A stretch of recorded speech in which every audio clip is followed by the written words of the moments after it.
Hey, I'm John Cannell, and today on Preppy Kitchen, we're making an easy, amazing fresh strawberry pie. So let's get started. First off, you have a choice on the pie crust. I whipped up a batch of my perfect pie crust and blind baked it. It comes together so easily and it's very flaky and buttery. If you want the full step-by-step of how to blind bake your crust, which means you're baking the crust without any filling like you would for this pie, click here for the video. It has all my tips and tricks. You could also use a pre-made pie shell. This is totally fine. And honestly, the steps are much quicker because it's not made with butter, it's made with shortening and oils and things like that. So the taste is gonna be different, but it's a time saver. Up to you. This is golden brown. It's just cooled, so now it's time to make our filling. And I just wanna point out, one, the smell is beyond the beyond, and two, it is just so nicely baked throughout. I tinted my pie crust. All right, set this aside. And now we're gonna grab 2.5 pounds of beautiful strawberries that have been washed, and it's time to give them a hull and halve them. If you bought a strawberry huller, now is that magical time that you can pull it out and get to work. I don't have one in the kitchen, but just putting it out there. Okay. This pie is one of my summertime favorites. When the weather's warm outside and the fruit is at its peak, I love a recipe like this where the fruit just comes through, you get pure strawberry flavor. The shell is this crisp, golden, buttery affair that just like has the most lovely contrast to those fresh strawberries. And of course, because I'm me, I'll serve this with a giant mountain of whipped cream. By the way, if you like these videos, go ahead and hit that subscribe button. There's 2 new recipes every single week and tons of shorts too. Most of you probably know this already, but just in case, this is a fresh strawberry pie, so you can't use frozen strawberries for it. If we were making a blueberry pie that we would bake, that would be fine. If we were making a baked strawberry pie, that could be fine too. But because half of these are fresh, you need to have non-frozen strawberries. The frozen ones will weep and get really soggy once they thaw. If you want to know why, that's because the water expanded in crystalline form and broke all the cell membranes. Science. My strawberries are all prepped, so we're going to divide this roughly in half. Half of these go into a big bowl and get set aside. Okay, so for the other half of the strawberries, I'm adding them to a medium saucepan, and we're gonna make a really quick, kind of like fresh strawberry reduction. A 1/4 cup of water goes right in here. Strawberries and lemon go hand in hand. The zinginess and acidity of the lemon will really lift the flavor up and just kind of bring it alive. So we want about a tablespoon of lemon juice. If you are a lemon lover, you could add in a tablespoon or so of lemon zest here as well, but I'm gonna omit that for the day. It's so wild because I can smell exactly how this pie will taste because the strawberries and lemon are just wafting into my nose, and that butter crust is like a million shortbread cookies got baked just now. It's so vibrant with the butter flavor. To sweeten things up, I also want 3/4 cup or 150 grams of granulated sugar. Just measure that out. I love this vintage 3/4 cup measuring cup. And sprinkle it in. Right now we're gonna give everything a head start by mashing these strawberries up. You could use a potato masher or a big fork. Just press down, and this way it's gonna cook down really fast. You don't want to cook this down into like a jam. Then you have like a different kind of duller strawberry flavor. We want this to be really light and bright, so we're gonna cook it as little as possible until it sets.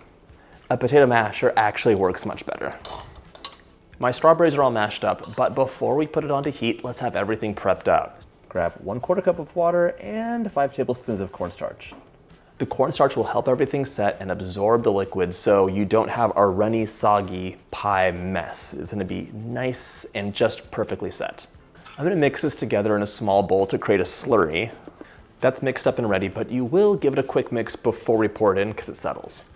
Now we're gonna place our pot on medium heat and bring this to a boil. You can give this an occasional mix with a wooden spoon, but really it's just gonna do its own thing. I like to have the spoon on hand so I can check the consistency and see if it's really runny or thickened up after the cornstarch has gone in. Let this delicious mixture come to a boil. You have a minute or two to clean up before we go on to the next step. My mixture's come to a boil, so I'm gonna reduce this to medium-low and add in my dissolved cornstarch mixture. All right, get all that cornstarch out. Swirl that in, and we're gonna simmer for about 5 minutes while stirring frequently until it becomes translucent and is noticeably thickened. You don't want to have big ribbons of cornstarch that are overcooking while the rest of the mixture is runny, so mix, mix, mix, stir, stir, stir. Right away, you'll notice the texture change, but we're just looking for it to really set up and to have a little bit more of the water evaporate off. It'll be about 5 minutes on medium-low, but keep an eye on it because my stove would probably do this in 3.5 minutes or 4. It runs so hot. If you're using an electric stove, it might run cooler, so the time will really depend on your cooktop. It's been about 5 minutes, and this has become noticeably clearer, and you'll hear the difference. Instead of having a lot of little bubbles, you'll have less big burpy bubbles, like bloop, bloop, bloop, bloop, bloop. That's when you know the mixture is thickened up. If you're super paranoid and you're like, it looks so liquidy to me, then you could add in an extra like 2 teaspoons of cornstarch, just it dissolved in a little bit of water, or just sifted in while you stir. That's your insurance policy if you think something has gone really wrong, but it's probably fine. This will set up in the fridge for hours. I'm gonna take this off heat now and let it cool down for 10 minutes so it's not screaming hot, and then we go on to the next step. Take a look at this. This is thickened up so nicely now. If you want this to cool down quicker, transfer it to a shallow dish or bowl, and that extra surface area will let the heat go out quickly.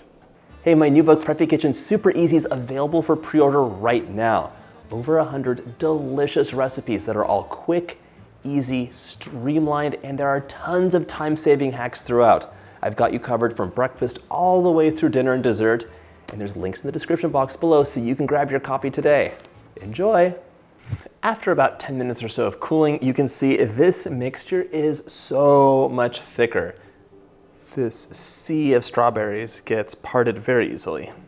Now it's time to pour our cooled strawberry mixture over our fresh strawberries and give it a mix. Stir this together to coat, and you can see it's a lovely combination of those fresh, juicy, substantial strawberries with that lovely silky puree. And now we can pour our filling into our baked pie crust. Just plop that all in. Use your spatula to scooch these strawberries around and make sure the filling has reached all the parts of the bottom.